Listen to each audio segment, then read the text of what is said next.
और नहीं तो बाद में मुख्य अतिथि कुछ बोले, कोई बात नहीं, थोड़े से लोग सुनेंगे, लेकिन सीरियस लोग सुनेंगे। आज मुझे अपने समाज से बहुत कुछ कहना था, उसको थोड़ा कम करूंगा, लेकिन कहूं उससे पहले अखिल भारतीय अग्रवाल संगठन, हरियाणा प्रदेश वैश्य महासम्मेलन और अग्रवा विकास ट्रस्ट,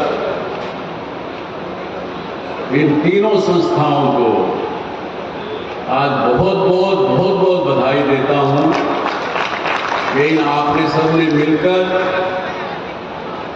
इतनी बड़ी संख्या में इस वैश्य समाज को जींद की इस पावन धरती पर आपने एकत्रित किया।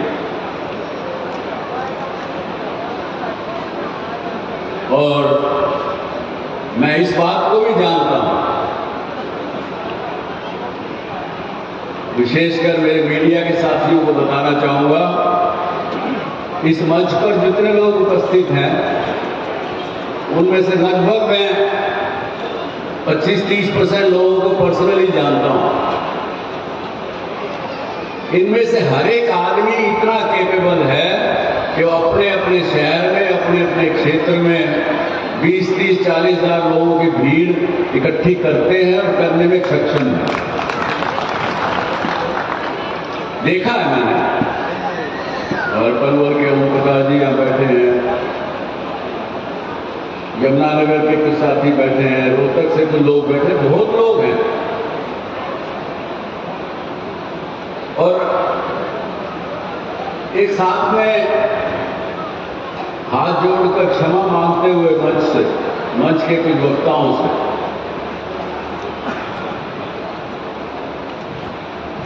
जिन्होंने बहुत ऊंची आवाज में कहा कि इकट्ठे हो जाओ, नहीं तो खराब हो जाएगा, नहीं तो आपको कोई पूछेगा नहीं, इत्यादि इत्यादि। मैं आपसे हाथ जोड़ के माफी मांगते हुए कहता हूं कि ये समाज इकट्ठा है,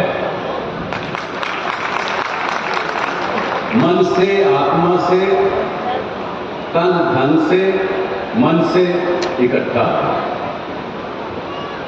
कभी कभी भ्रमित हो जाता है। कुछ हमारे ही समाज के जो व्यक्ति केवल अपनी निजी किसी कारण से अपना स्वार्थ साधने लगते हैं और वो नेता के रूप में सामने आते हैं, तो समाज भ्रमित होता है।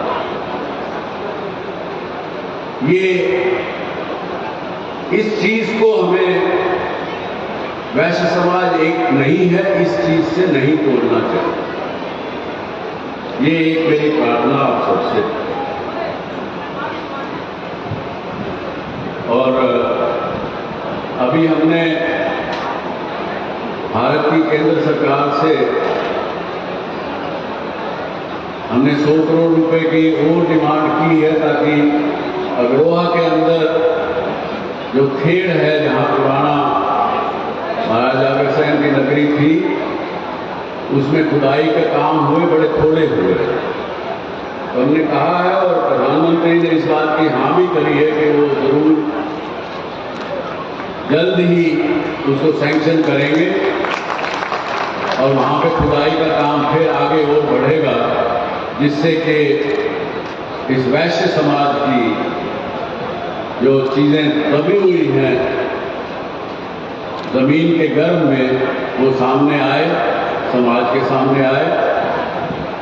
सबसे बड़ी चीज राजीव जैन जी से बताऊंगा कि गलतफहमी थी हम लोगों को भी, जो अग्रवा से पूरा समाज संभालते थे, हमको गलतफहमी थी कि अग्रवा केवल अग्रवालों का।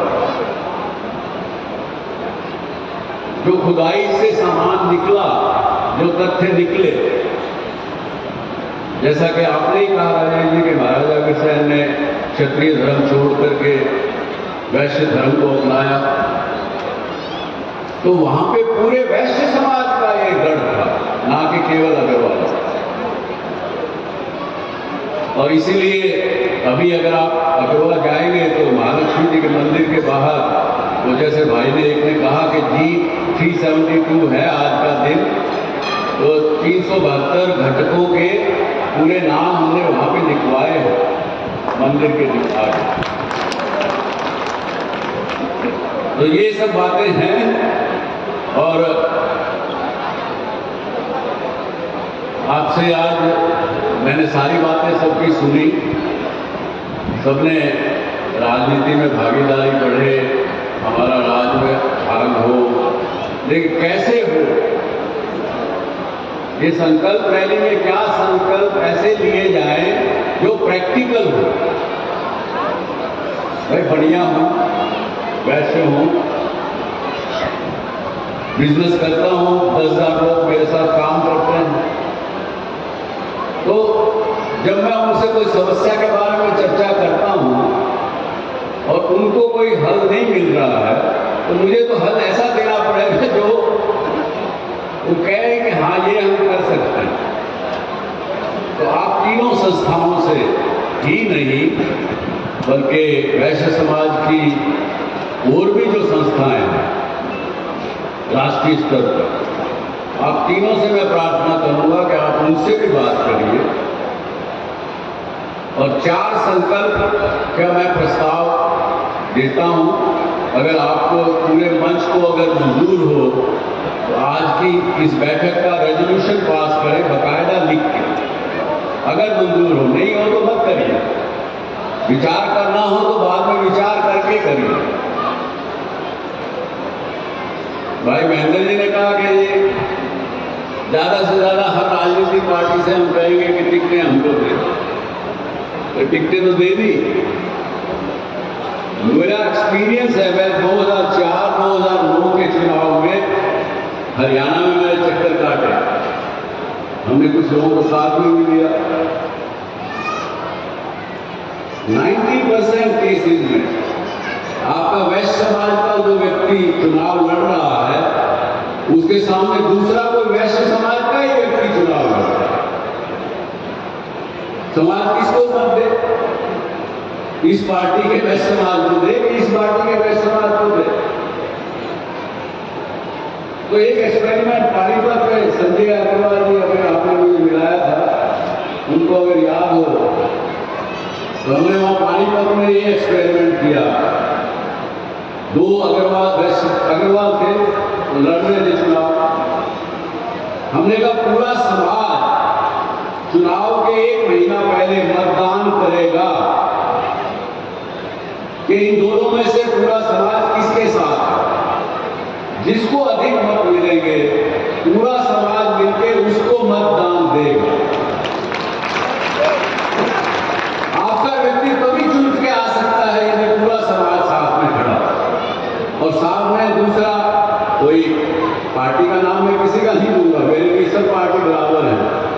मेरे लिए मेरा वैश्य समाज का व्यक्ति महत्वपूर्ण है, पार्टी महत्वपूर्ण नहीं। मैं आपको वादा करता हूं, भाई नरेश जी बंसल शायद नाराज हो मेरे से इस बात से कि यदि कोई भारतीय जनता पार्टी के विरोध में भी खड़ा होगा कोई व्यक्ति और वो जीतने वाला होगा, मैं उसके साथ खड़ा हूं। भले मैं भारतीय जनता पार्टी का एक सदस्य हूं, ऑफिशियली नहीं हूं, लेकिन सब लोग ऐसे ही जानते हैं। क्यों महेंद्र भाई? तो ये एक रेजोल्यूशन पास करिए कि समाज के कुछ प्रबुद्ध लोग आप नॉमिनेट करिए, उनकी कमेटी बनाइए, हरियाणा से शुरुआत करिए कि वो हर जगह पहुंचेगी जहां 2 वैश्य समाज के लोग चुनाव आपस में लड़ रहे हैं। एक लड़ रहा तो विषय नहीं है, सबका साथ दें, लेकिन 2 लड़ रहे हो तो समाज पहले अपना मतदान करके निर्णय कर ले और फिर दूसरे को या तो मजबूर करे, बिठाए, बैठे, नहीं बैठे तो कोई बात नहीं, हारेंगे। तो एक ये रेजोल्यूशन आपको अगर ठीक लगता हो तो करना चाहिए। है क्या मंजूर मंच को?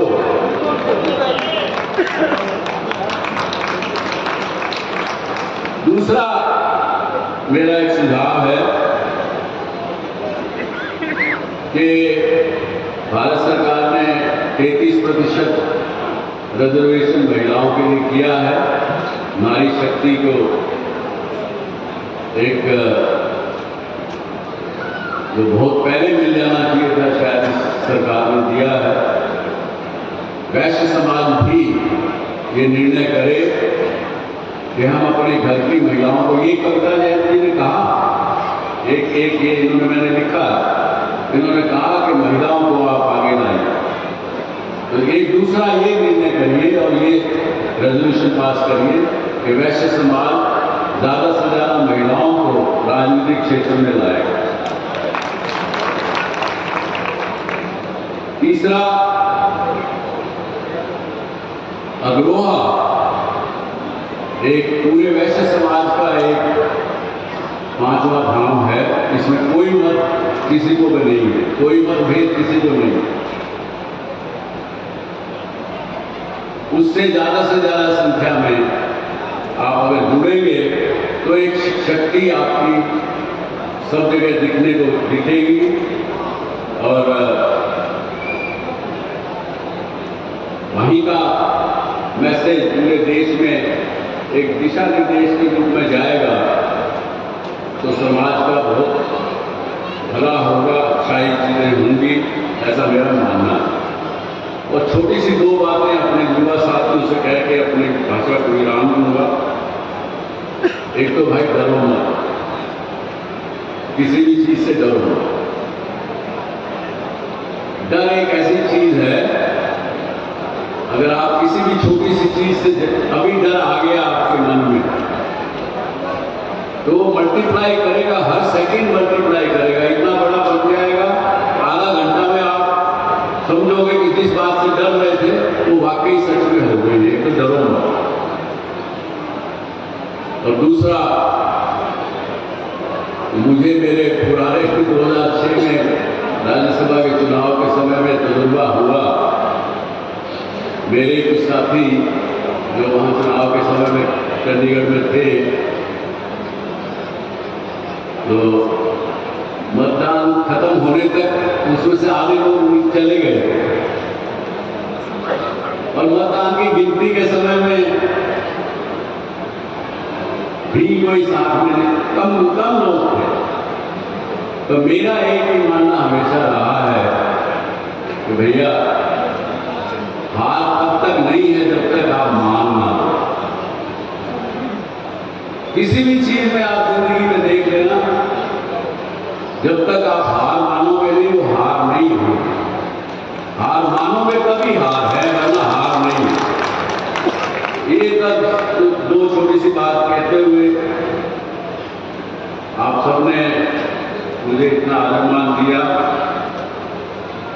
बहुत से वक्ताओं ने बड़ी अच्छी बातें कही, मैं उनका जिक्र करना चाहता था, लेकिन अब इतने सीरियसली आप लोग बैठे हैं, ये नहीं कि आप अगर ईमानदारी से और सीरियसली बैठे तो आपके और खाने के बीच में मैं ज्यादा लंबा बोलता रहा।